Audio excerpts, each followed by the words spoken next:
عبداللہ بن مسعود رضی اللہ تعالیٰ عنہ کہتے تھے کہ نبی کریم صلی اللہ علیہ وسلم رفع حاجت کے لیے گئے تو آپ نے مجھے فرمایا کہ میں 3 پتھر تلاش کر کے آپ کے پاس لاؤں، لیکن مجھے 2 پتھر ملے، تیسرا ڈھونڈا مگر مل نہ سکا، تو میں نے خشک گوبر اٹھا لیا، اس کو لے کر آپ کے پاس آ گیا۔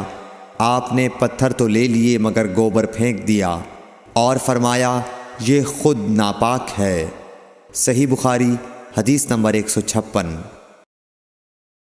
ابن عباس رضی اللہ تعالی عنہ کہتے ہیں کہ رسول اللہ صلی اللہ علیہ وسلم نے وضو میں ہر عضو کو 1 مرتبہ دھویا۔ صحیح بخاری حدیث نمبر 157۔ عبداللہ بن زید رضی اللہ تعالی عنہ بیان کرتے ہیں کہ نبی کریم صلی اللہ علیہ وسلم نے وضو میں اعضاء کو 2 بار دھویا۔ صحیح بخاری حدیث نمبر 158۔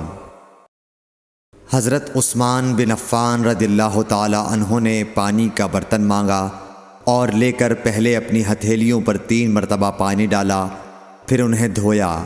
اس کے بعد اپنا داہنا ہاتھ برتن میں ڈالا اور پانی لے کر کلی کی اور ناک صاف کی، پھر 3 بار اپنا چہرہ دھویا اور کوہنیوں تک 3 بار دونوں ہاتھ دھوئے، پھر اپنے سر کا مسح کیا، پھر پانی لے کر ٹخنوں تک 3 مرتبہ اپنے دونوں پاؤں دھوئے، پھر کہا کہ رسول اللہ صلی اللہ علیہ وسلم نے فرمایا ہے کہ جو شخص میری طرح ایسا وضو کرے پھر 2 رکعت پڑھے جس میں اپنے نفس سے کوئی بات نہ کرے تو اس کے گزشتہ گناہ معاف کر دیے جاتے ہیں۔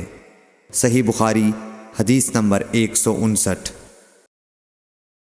رسول اللہ صلی اللہ علیہ وسلم فرماتے ہیں کہ جب بھی کوئی شخص اچھی طرح وضو کرتا ہے اور خلوص کے ساتھ نماز پڑھتا ہے تو اس کے ایک نماز سے دوسری نماز پڑھنے تک کے گناہ معاف کر دیے جاتے ہیں۔